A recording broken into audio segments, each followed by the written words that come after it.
faces, window, faces, faces, window, faces, faces at the window, providing comedy for.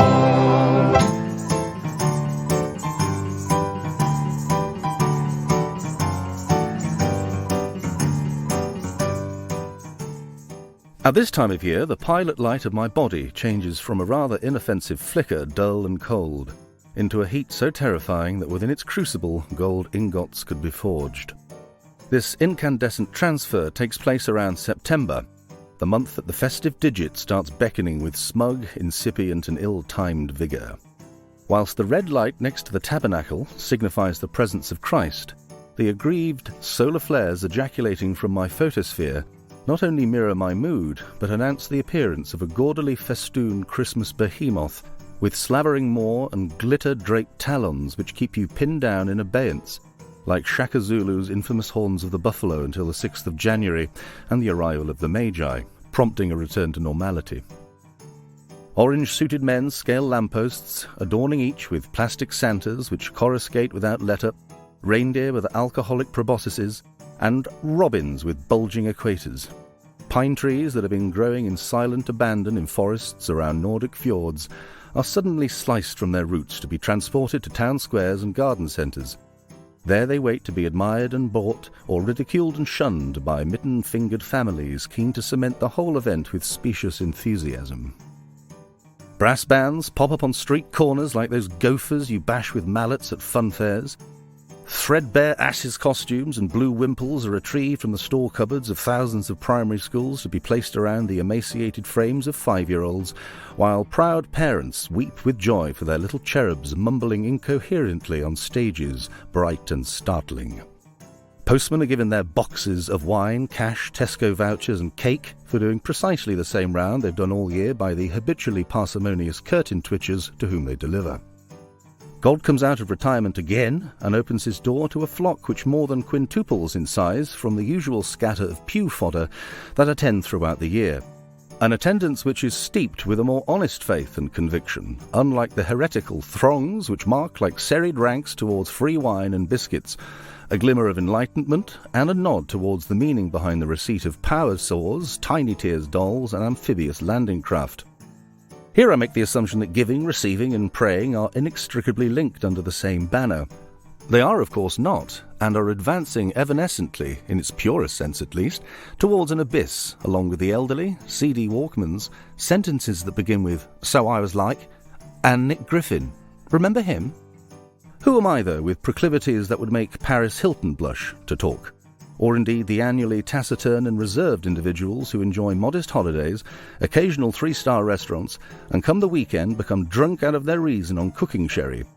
They, like me, are squirming like larvae at the prospect of feigning smiles at gambling merrymakers who seem to relish joining those queues that curl like fire around chrome barriers in department stores to purchase a dangerous-looking piece of plastic disguised as a £40 toy. I have no intention of crowbarring the sides of my mouth into a smile just because this is Christmas.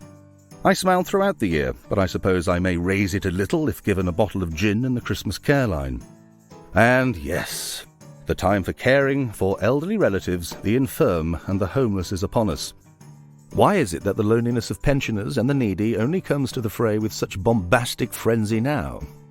Everybody in the country is told that they are enjoying themselves too much, what with the myriad of advertising campaigns, literary articles and governmental pleas asking to be more empathetic with the plight of others. But are we not also encouraged to accept that a fissure of discomfort runs deep under our surfaces, which should stop enjoyment just for a moment's reflection? If nothing else, would this suffice? We are all concomitant in this, and care, be it for reward or otherwise, should be given throughout the year and not just when highlighted. Alas, we need it highlighting, and that, as a majority, is our failing. Although is it our fault? You may also ask, if the dormant strings of your heart remain unplucked throughout the year, then why should a note resound from them now? What I must remember, or at any rate what I must drum into my miserable cranium, is the complete disassociation between religion and the high street. This is a choice that leaves me with a great deal of consternation, particularly when I know that I'm lying. Nobody is ruining the message of Christmas, least of all retailers, and nobody is belittling the religious zeal proffered to us each year.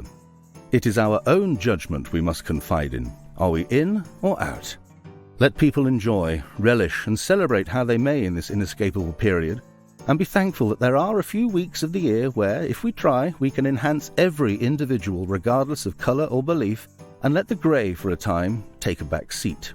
This is, I stress most fervently, only the tip of a very red and Santa Claus-shaped iceberg which continually bobs beneath the surface like a malign festive leviathan, forever excoriating apostates and encouraging the continuum of lonely sinecures to which we are all prone from time to time, and on occasion endure. I must away now, and allow sleep, like an overpowering mugger in the dark alley of the subconscious, to take hold, and demand dreams with menaces. But failing this, the Christmas care line is always open. Night-night.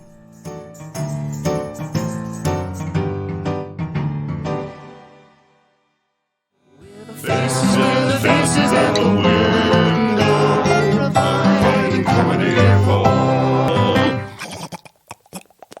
thefacesatthewindow.com